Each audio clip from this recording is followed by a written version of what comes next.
Morning. Did everybody sleep all right? Good. You guys having a good time so far at Great Lakes Connect? Yeah. Well, thanks for having me. Quick shout out to Jeff and the friends at Foresight and for having us, and Audrey Danner Communications for helping to put this together, and Fujitsu for supporting open innovation and open access networks. But most of all, I wanted to say thank you to you all, because you're leading a very important, however underappreciated it might be, revolution. One that's absolutely vital to get right to bring justice and economic possibility to the rest of the world that is being left behind by the way that we've gone about building today's system. So, this is a thank you to you all for what you do. Okay, go quick show of hands. Who's here from folks that are doers on the ground, or builders, or community champions, folks that help put together those networks? Yeah, I'd like to give you a round of applause. If you could join me in giving yourselves a round of applause. Quick story time. And what would be really cool is we have an hour, but I'd actually really love to hear from some of you and your stories about how it's going, some of the challenges that you face and everything. So I'm going to keep the presentation pretty short and open it up for Q&A, but I'd also really like to hear from some of you if you want to share some about what you're up to. But real fast, Neighborly is connecting communities with capital. And a lot of people ask why, and it's modernizing access to the multi-trillion-dollar market that helps build vital public projects like schools and libraries and parks. And we think that it can and it should also be used to fund new types of infrastructure like the kinds that you're pioneering. But why did we start it? There was a huge disconnect between how the money gets flowing into the types of projects that we need on the ground in communities, and the conveyor belt that's supposed to be putting that capital into those projects. So, and by way of background, I'm from a small town that's about the size of Fairlawn in northwest Missouri, Maryville, Missouri. And my old man was a journeyman lineman at a electric co-op. And when I was really early in life, kind of rough early circumstances, I needed to have like an awesome mom in public schools and parks and everything like that to turn out to be somewhat, halfway normal. But one thing I didn't have at that time was the internet. And it's not that it wasn't around, and it's not that people weren't on the World Wide Web. It was that my side of town wasn't wired. And in our little farm town, the other side of town that got internet and World Wide Web access before we did, they accelerated, and it wasn't until years later that they started to wire up the side of town where I'm from, and it was always like second-class service. And then my old man, when he was helping to wire up the counties in northwest Missouri, he would come home and he'd be really frustrated about how it was really going, because they had received all this money to wire up all these farms and very rural, remote communities. And how did it actually happen? They would go in and wire it up, and then one ISP would come in and say, okay, well, now that you've got the wires in place, we'll take it from here. And they would cherry pick where they would serve. And it turned out to be this really crazy ISP that was owned by a billionaire, and he didn't give a shit about the people on the side of town where I'm from, right? And not only that, they went in and jacked up the rates on otherwise perfectly fine contracts. So the school ended up paying 10 times more than it was paying before. And the hospital ended up paying 10 times more than it was before. And so that experience was, definitely a formative one to rewind the clock a bit. But, now you're here helping your communities connect, and it means the world to a lot of people, even if it's, not the most interesting and sexy thing to the people that you go and talk to about it every day. That your passion to do it is invaluable. So thank you.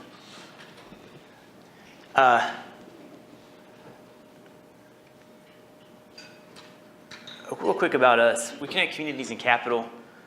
We say in math we trust. As our motto, we like to see the numbers.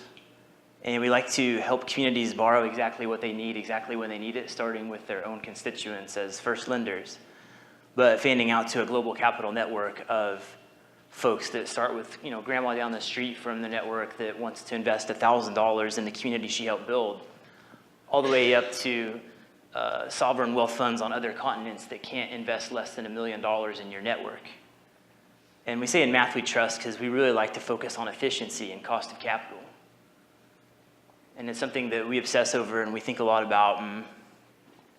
We think there should be a fair relationship between you, the builders, and the investors that are staking up the capital. But we think that it's really important that to the extent that you can, you should try to own your own network. Yeah. So that's us in a nutshell. And I promise my goal is not to put you back to sleep this early in the morning. And I would normally never start with a quote like this, but we're going to talk about a subject that's pretty unsexy. So it'd be good to sort of help frame it up with some context about the market, It's a multi-trillion-dollar market. It's $1 billion a day market that builds all these public projects. It's a uniquely American invention. It's 2 centuries old. And it's a market that helped to make our nation into a rich tapestry of self-reliant but interconnected places. It was for decades a conveyor belt of capital into innovative public projects.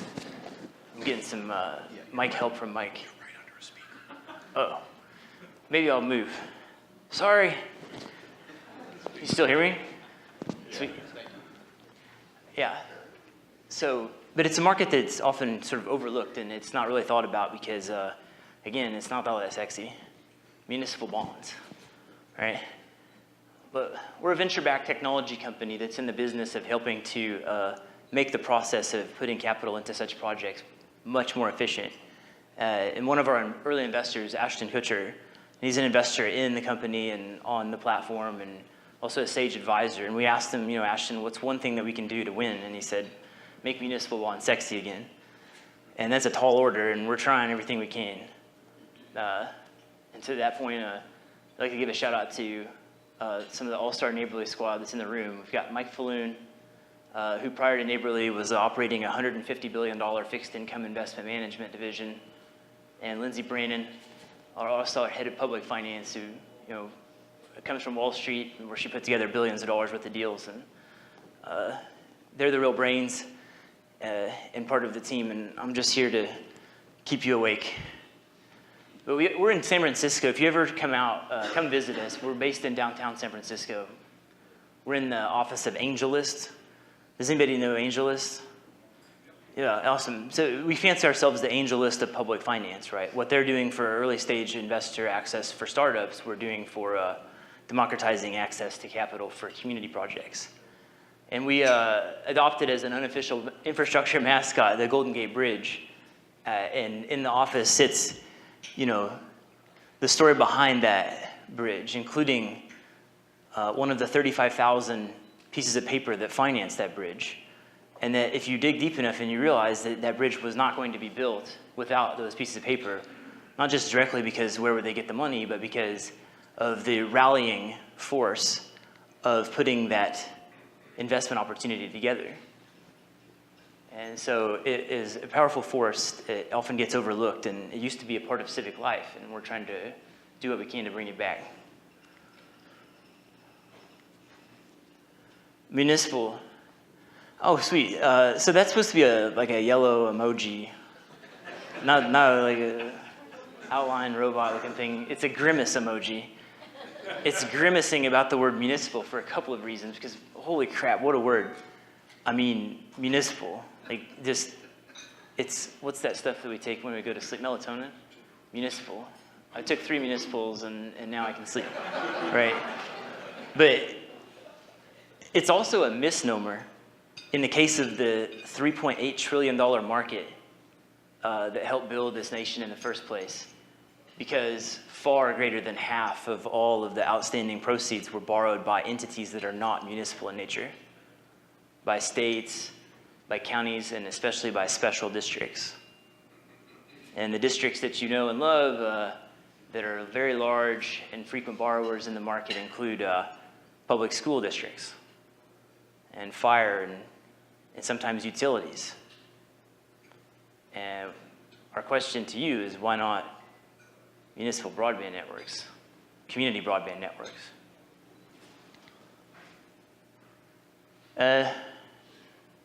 Neighborly is in the business of trying to bring the power of that market to innovators like you that are building these vital new types of public projects, and they seem to interconnect.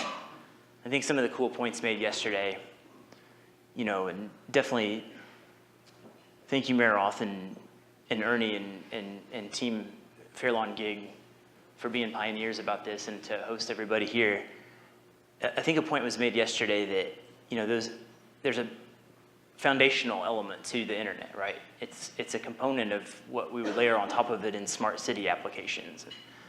It helps enhance all these other types of projects, but the one that we've been obsessing over this year is community broadband networks, and it's in this market that's doing schools and parks and bridges, and it's an investment that is day to day $1 billion a day, of which $40,000 a minute is flowing into the hands of intermediaries.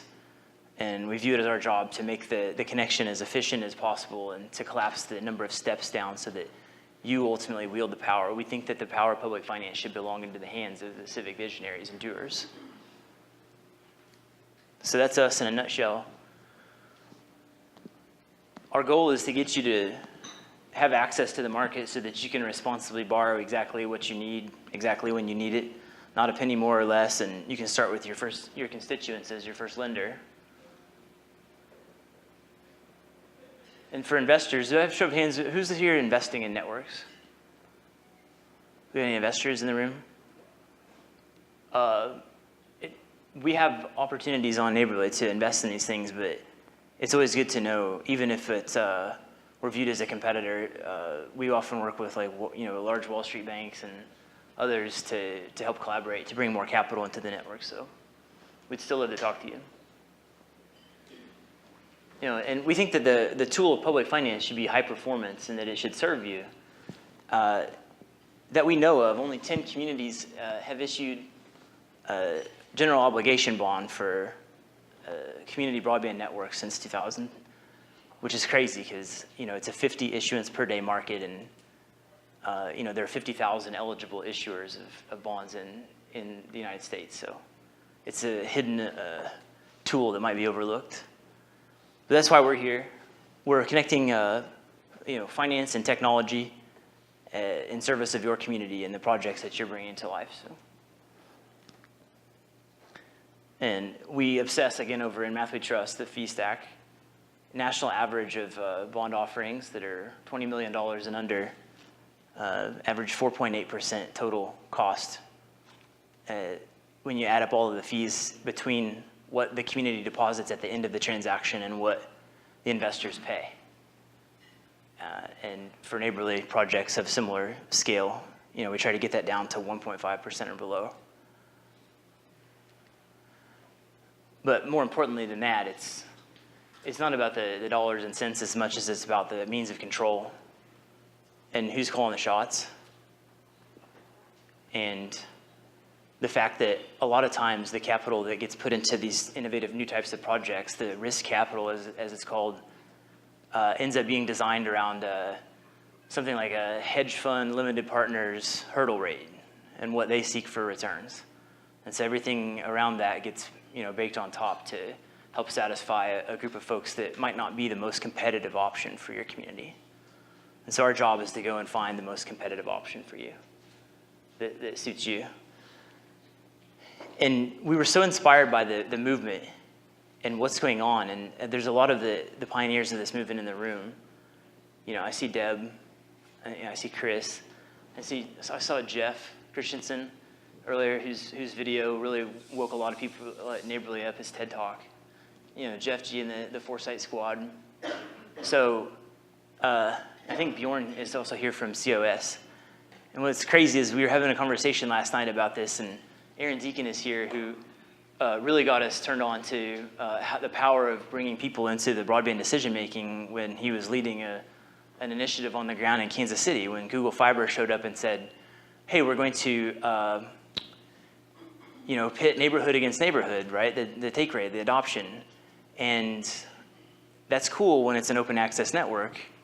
And this is an innovation, that Bjorn brings over from Sweden. But in our case, Kansas City, it was being used in a kind of different way.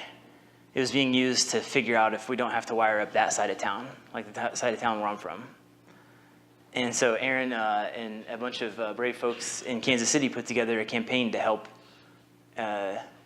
raise money to sign up the houses that otherwise would not sign up for the process, and use Neighborly as part of that mechanism. So, but we're so inspired by it, and we went to 7 conferences this year of folks getting together and heard the same thing over and over, where there's a hero's journey in this. Like one of my favorite things to do with my broadband at home is to watch the Netflix, the Joseph Campbell and Bill Moyer conversations at Skywalker Ranch, and the hero's journey, right? There's this person on the ground in a community that wakes up and says, this isn't right, and I'm going to go and connect my community.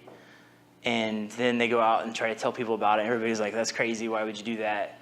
ISPs that are incumbents, very large ISPs, will say, there's no way you'd want to do anything but just trust us with the connection. And so it goes. And they fight the really good fight to try to wire up their community. And we think that's extremely admirable and important. Because to us, what you guys are doing is one of the most important initiatives, maybe even the most important initiative.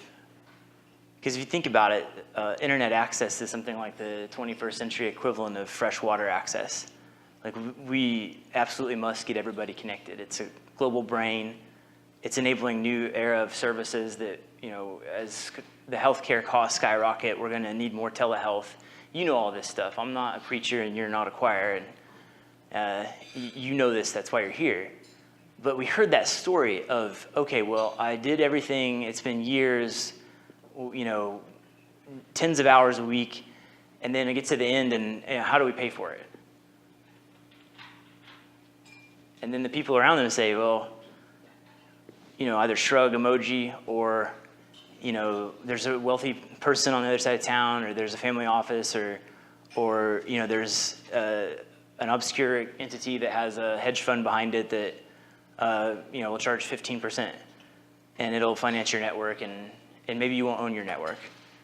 We heard that over and over to the point that we said, well, what can we do to help? So we launched the Neighborly Community Broadband Accelerator, and it has 2 days left.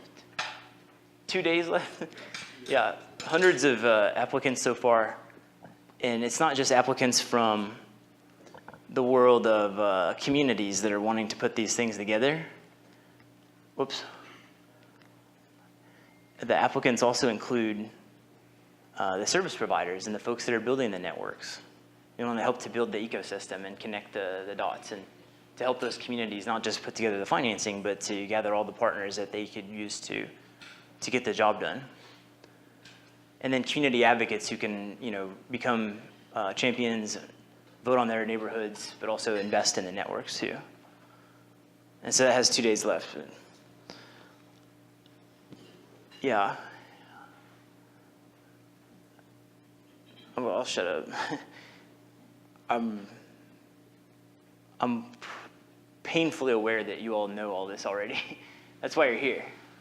So it'd be really amazing if we could just, one last thing, like, you know what you're doing. I mean, you're fixing this hidden problem, a great and secret problem that is one of the great injustices of our time. You're fixing it. By making sure that everybody has access, you're doing something of great global importance. Because what's the gap here? Like, what are these things? From the dendritic structures of a human brain out to the superclusters of galaxies at the macro scale of the known universe. I mean, what are you doing? You're wiring up the global brain. And the part that's missing is your community is not connected through infrastructure that it can use to directly access for all people.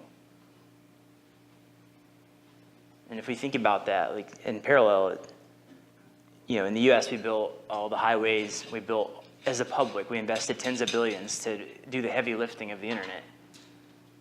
And we did so also with the highways and the local roads. And it's as if we went to the motor companies in Detroit and said, okay, guys, we need you to build the driveways.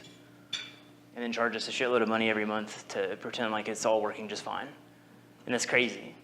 So you're working to overturn this great injustice. So thank you. And on that, I'd love to open it up to anything, questions. And I would love it if anybody can share their story.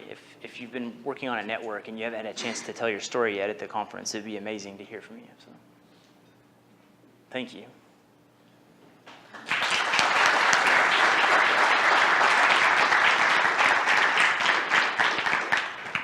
Any takers? Oh, sweet. Thanks, Mike. It's Mike with the mic. Mike.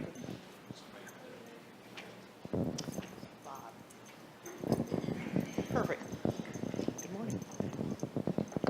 Good morning. Thanks for your presentation. Absolutely. In your estimation, what are the biggest hurdles to doing a financial deal or a bond deal from where you stand? Knowledge. Knowledge. It's $1 billion a day market, and if 80 cents of every dollar borrowed in that market flows through one of 10 global banks, and they all happen to be addressed on one street in New York. And it's for 2 centuries been a market that connected communities to capital and helped the communities make their own decisions. But over the last couple of decades, it was centralized in really crazy ways. And the folks that operate that system today want to make double damn sure that complexity is part of the equation. We call the folks that work on the documents that take a thing that could have otherwise been a 10-page agreement among parties and to turn it into a 300-page document that includes layers and layers of revisions that if you look at how folks are getting paid in the middle, it makes complete sense. But knowledge of how the system works and how easy it is to do when you have all the pieces in place and you know the checklist of steps. And when you have a partner like Neighborly that you just tell us 10 things about your community and we'll go figure out the rest and go to town. So knowledge, I would say, is the biggest. At the community level, the feedback that Neighborly gives to the municipality or the county or the state, what are some of the most common piece of feedback you're giving to them, other than knowledge? Well, the industry is so crazy that other than just offering up information in a general fashion that's accessible to all, it's very difficult for us to offer specific advice to a community because the industry has evolved to create yet another role, the municipal advisor, that's job is to it's supposed to have the fiduciary interest of the community in mind. And our motto is "In math we trust," in large part in response to the fact that you can mathematically prove that that's generally not the case. But there are extremely high penalties for entities that try to engage in municipal advisor activities without being a municipal advisor, which precludes us from doing the other side of the equation, which is bringing the capital to the table. So other than here's generally how things work, it's very difficult for us to tailor beyond that, unfortunately.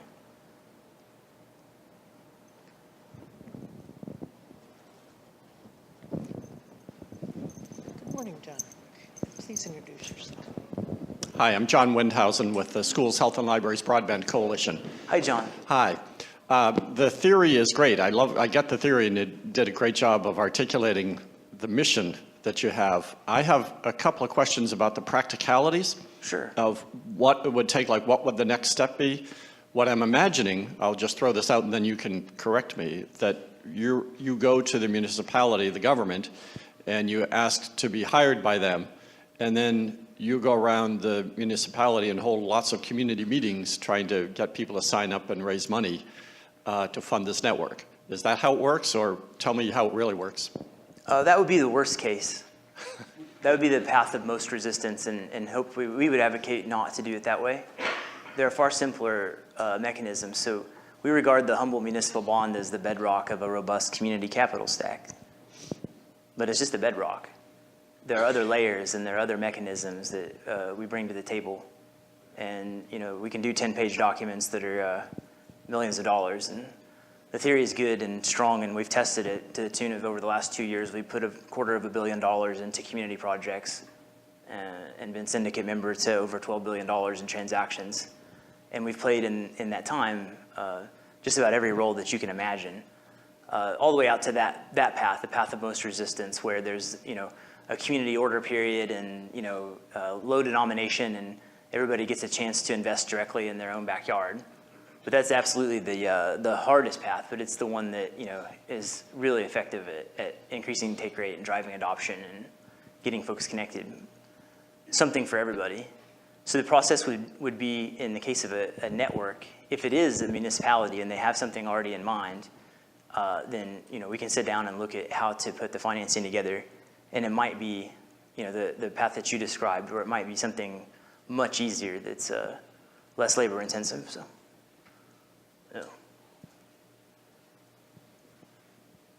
Can you give an example like what? So you were with libraries? I'm sorry? You said you're with the library? Well, I work for schools and healthcare entities and libraries, all anchor institutions. Awesome. We're an advocate for them. Well, thank you for doing that. Recently, we did a $20 million library in Salinas, California, in a low-income side of the town. There were gold-plated libraries with really awesome internet on the affluent sides of town, and we went and did a $20 million deal for a library, the El Gabilan branch, that has a Steinbeck reading room. And it focused on lifelong learning and getting folks access to something they might not have access to at their house, the internet. And with that project, it was the community had for years thought about how to build the library, and we worked for a week to put together with their advisor the documents, and hit go and did it. So that one was an example of a library getting financed by Neighborly.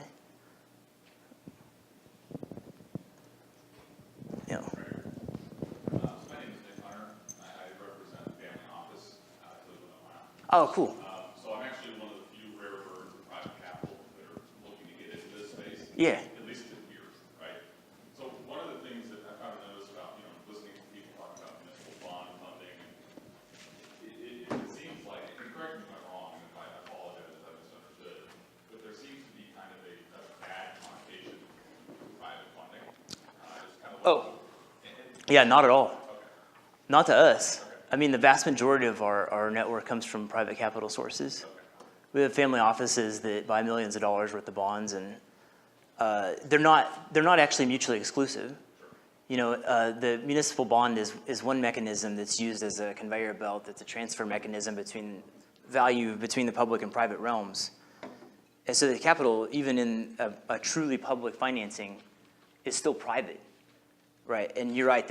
There's no intention to demonize any other source of funding. I'm looking at my collection here. I brought some examples. If anybody wants to look, I got some old Cleveland, Ohio bonds to show you when we're done here. So I guess what I do is, so my family is from the middle of nowhere, from southern Ohio. So kind of like yourself, 45 minutes northeast of Cincinnati. Nice. Nothing there. But there are municipalities that wouldn't really be able to raise their own, bonds for this kind of project, right? If they did raise any sort of money at all themselves to correct roads, sewer lines, water lines, they're that kind of far behind.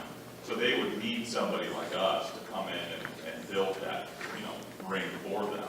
Yeah. Do you still think as a zero-sum game, if we're trying to get people caught up, they may not own it, right? You're saying in your presentation, we hope that you own, the municipality owns their own ring, right? Yeah. But it's also not a bad thing if a private company comes in and say, hey, we want Nope. to be a community sponsor for you. You're from your area. Whatever works. Yeah, right. Absolutely.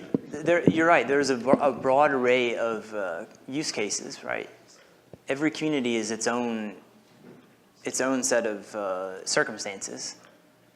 We would argue that there's always a case that public financing can be tapped even in the most remote places.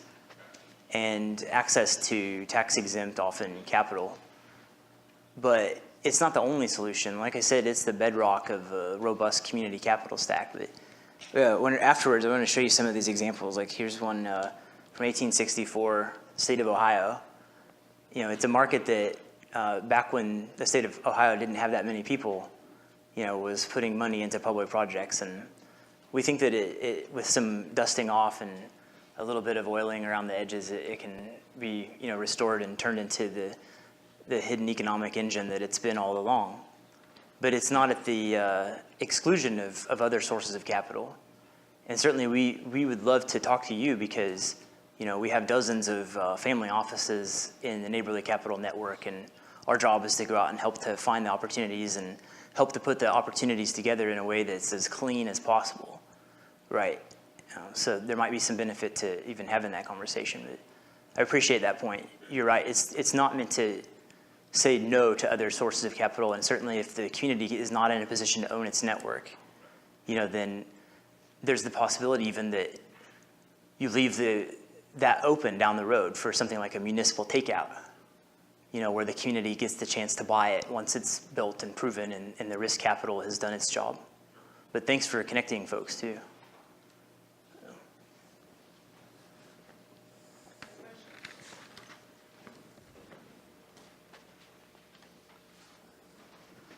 You got the Cleveland Cuyahoga County Port Authority Revenue Bond for the Hall of Fame.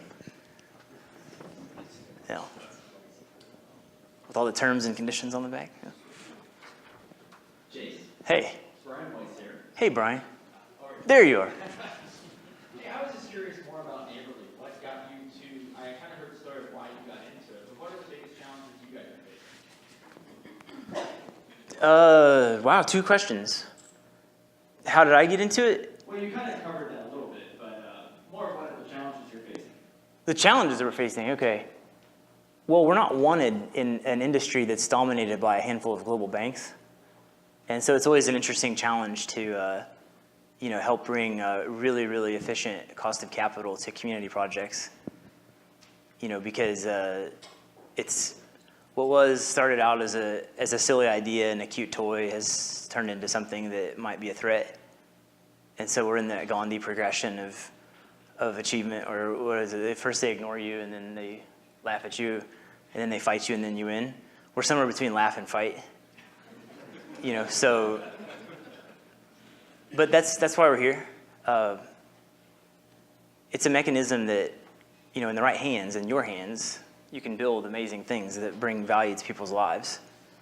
But it's a system that today is stacked from top to bottom to reward the tried and true over new things, and to beat up, you know, small scale and remote, and, you know, punish in a weird way the very folks that need it most. So that's kind of an interesting circular Q&A, right, that you asked the 2 questions, because that's why we do it. It's important that somebody does it, and, you know, so far it seems to be working. But Josh, thanks, Brian. Jase, this is Audrey. I have a question. Hi, Audrey. Audrey Danner. I live in Moffat County, Colorado, northwest Colorado. What can a community do to be ready to contact Neighborly? What would that look like in a community? Yeah, you pose, you surface an interesting paradox. Because I would say something like, well, go to neighborly.com/broadband and just tell us how you need a broadband network, but we didn't really think that one through, guys. You know, that's a bit of chicken and egg there. You know, but we're accessible 24/7. We're a technology company based in SF and with an office in Boston, and we're actually trying to set up some shop in Colorado too. But, you know, emailing us or going online and talking to us, you know, we get lots of applications from communities around the country, and lots even from outside of the country.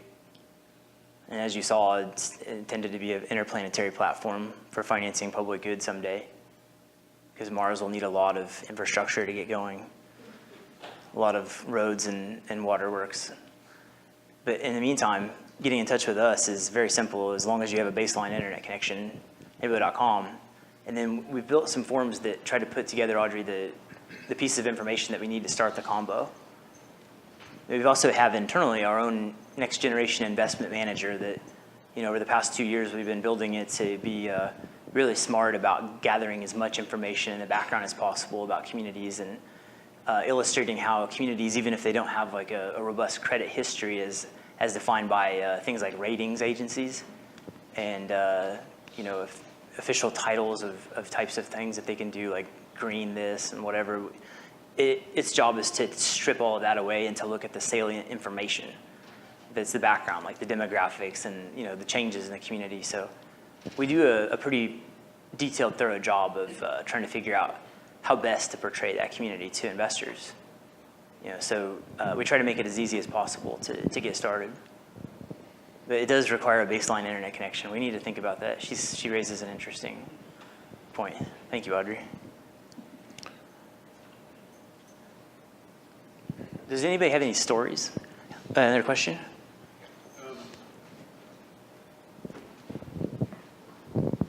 I guess a story and a quick question. I'm a consultant with Vice Miller locally here. Cool. And to John's point about the schools and libraries, in all the projects that we do for local governments, it always includes the schools. They're one of the first folks we go to. They're bandwidth users, they're bandwidth hogs, but and they're the really kind of a microcosm of the Internet of Things, because there's 3 or 4 devices per kid, and they have to manage all of that, so they're kind of doing that already. The cities that we've helped, the low-hanging fruit for us has been the ones that could just write a check. One of those guys are going to speak today, I think Doug McCullough from Dublin, and so they didn't involve the schools initially, although they tried, but they had amazing success in their networks. But other cities have been able to do the same thing, and Dublin's kind of been the, at least in this state, one of the small towns that have actually built something that's been really meaningful. The other cities that are smaller than that can't write a check. And so what we found is that we've gotten the schools involved with several local governments and created a group that work together to connect themselves. Oh, smart. As well as using the schools, which often cross districts. And it's not too hard to generate a lot of interest because the people that are making those decisions have kids that go to those schools. Yeah. And so that partnership alone has been really helpful for us in getting groups involved. So we've got one project south of Dayton that's 7 cities and involves the schools and other local governments as well. So they're trying to connect, and then from that, they're getting other, so this is the quick question part. Of course. So some of the projects we do when it comes to bonding, they want to see how the money gets paid back from usage. Sure. The projects we're doing, we tend to build overcapacity, and then we sell that and get carrier partners who want to be involved in that, and so they buy the extra capacity, and that tends to pay for the network. In some of the cities that I've sold network for, it's sometimes just a little bit of that, selling a little bit of that extra capacity pays for the network, sometimes 1 or 2 times over. So I'm kind of wondering where that part of the model fits into your projections or your evaluation. Both great ideas, to involve anchor institutions, especially schools. Seems really smart. And then, developing excess capacity that can be used to help to finance.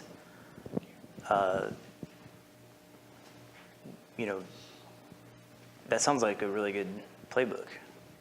How does it fit together with a concept like demand aggregation, where you're proving out where is it needed first and where is it desired the most at first? You're just assuming up front, like build it and they'll come, and then build excess and then use the excess to. We give partner commitments up front. A lot of times, or as it gets built, they come and want to buy the extra cut conduit or extra buffer tubes or whatever those might look like. I see. So we tend to get that stuff up front before we go to someone like you, so we see what's left over.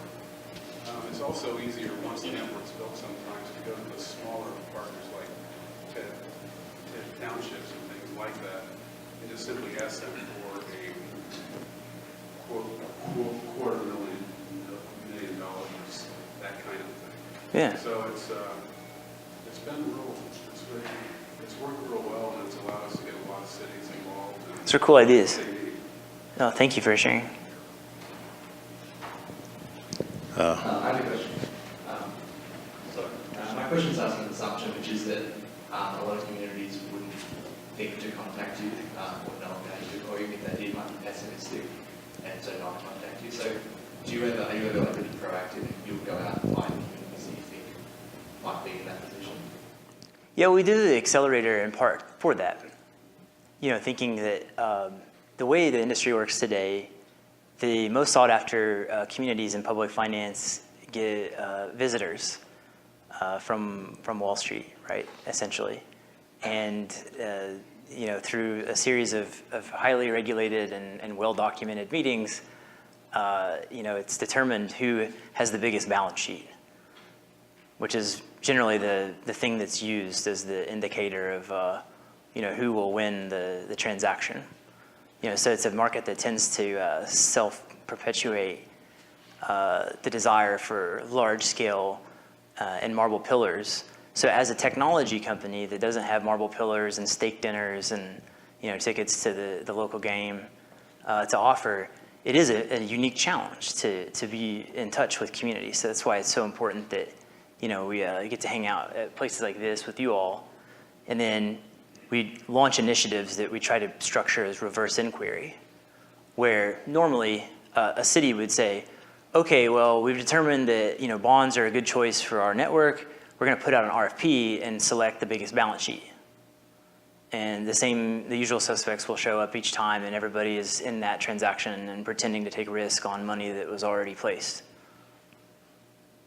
And then we show up and we'll do an RFP, and we'll put heart and soul into it and lots of creative new ideas, and then, you know, we'll get passed over for the biggest balance sheet.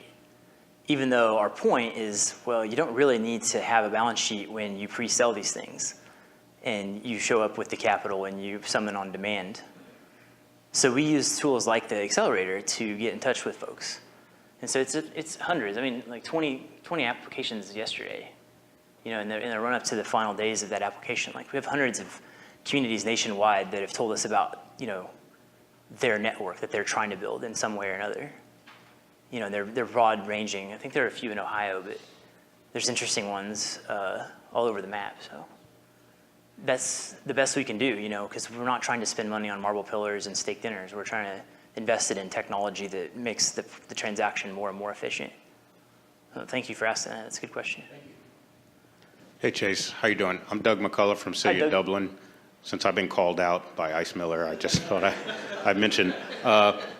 I want to mention for communities and everybody thinking about this, when Dublin wrote a check, it was 20 years ago during the telecom bust. And, you know, fiber was pennies on the dollar, and we took a chance. But I see a lot of communities we talk to, especially more marginalized communities, rural communities, saying, well, sure, you guys can do it, but we can't. Right. And that's dangerous. We tend to talk ourselves down and say, you could do it, but we can't do it. And that's just not the case. And I want to tell you, I'm really proud that you're here, and I think that we're part of a movement. It's more than just municipal bonds, and I think that's how it's going to be more sexy. Yeah. You know, this is a movement, and we are concerned about everybody and being universal because Yes, sir. Dublin having a superior network isn't that great if our surrounding communities aren't That's there. right. Networks lose value without some of that. And the other thing that I'd mention is that the expense of this stuff now, as you've mentioned, is in risk. It's not in the technology or the infrastructure, which is, you know, not that hard to build. We've had 20, 25 years of building networks. Wow. We know how to do it extraordinarily efficiently. But the reason why we're struggling with finance is because of all of the risk and some of those public finance things, which really are overcomable. That's a new word Right. I just made up. It works. And so some of what you're talking about, you know, I join you in some of that. We'd love to talk more because Thank you, Doug. it's not okay for us to just say, if you can afford it, you can do it. Absolutely That's just right. not the case, you know? Spot on. And that illustrates another interesting facet of the network, the Neighborly Capital Network. One of the more fascinating buyers is the global banks that colluded to do redlining, right? And as part of the process of trying to heal and restore, there's the Community Reinvestment Act. Is everybody familiar with the CRA? If you have any low to moderate income communities as designated by the Fed, there's a willing buyer that when the opportunity is structured in the right way, we found they become extremely interested buyers because they're, I moved to California and I became mostly a vegetarian, so I'm trying to make my analogies and metaphors non-threatening to animals, but it's like two birds, one stone kind of thing for them, right? The vegetarian equivalent of such a phrase. They get to pat themselves on the back, look how amazing we are because we're investing in this community, that needs this thing, and then they're using it to extend their balance sheet and fulfilling their CRA obligation because they're required. Isn't that crazy? $150 billion a year in money that's just sitting there. That if you don't help guide it towards things like community broadband networks in parts of town that need access, that are going to get skipped over and cherry-picked by ISPs, it'll go to things like, I shit you not, I kid you not,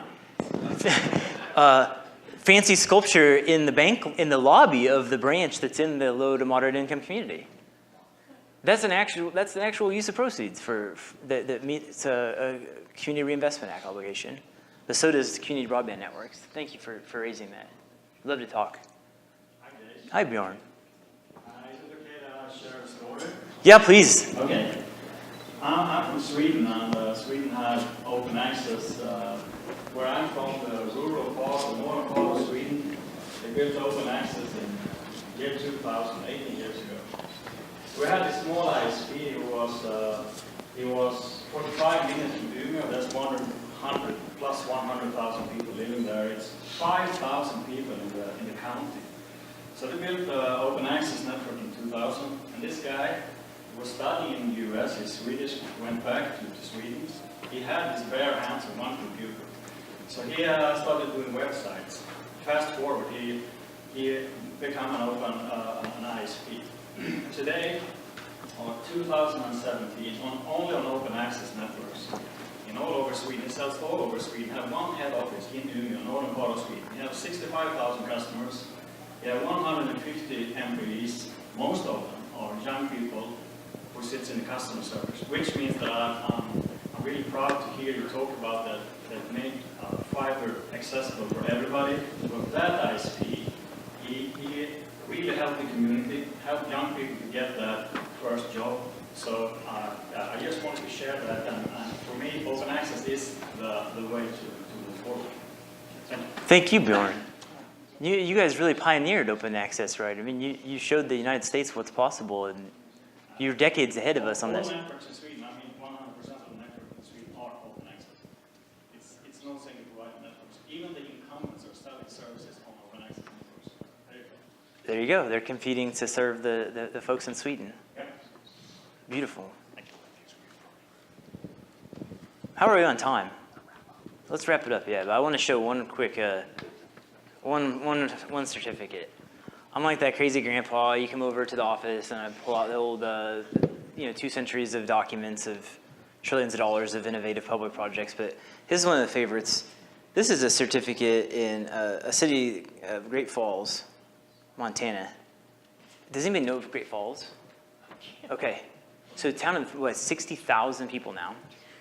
This is from 1922. And it's, as an instrument, decades ahead of its time. It's registered when the market was bare, but it's still a bare instrument. The raised seal is power of attorney that conveys that, if you came up to me and knocked me out and take the bond, it's your bond. The registration that shows who is going to be paid is an innovation that came decades later in the market. But they didn't stop there. Does anybody know what's on this side? So this is the certificate, and then these are coupons. Love it. These are the payments. You heard the phrase coupon clippers. It's not just like reading the Sunday paper and seeing how much off of yogurt. It's, you know, the group of folks that, you know, invested in making the nation great and using the fixed income cash flows as a primary mode of savings. But the city of Great Falls innovated this where each individual coupon is individually registered, which meant that each individual coupon was individually tradable. So you could do something like what you could do with any bond and say to a grandkid, okay, well, you're gonna, you know, graduate someday and maybe, you know, if you get your life together, and then these coupons will, you know, be some living money when that happens. But these you could trade, and you could actively keep track of who owns them, and that's some of the work that we're working on in Neighborly to bring that level of granularity, that atomicity back to the market, so that folks that want to invest in a network, you know, can do so and not be tied up for 5, 10, 20 years. But the other part of this innovation, it's hidden in the language. And by the way, this is the sum of the agreement. Deals today are hundreds of pages. This was the agreement, right? Plain English. In it, though, sits another powerful innovation that I hope everybody to think about. The town of Great Falls, now 60,000, back then was 20,000, had over 1,000 special districts.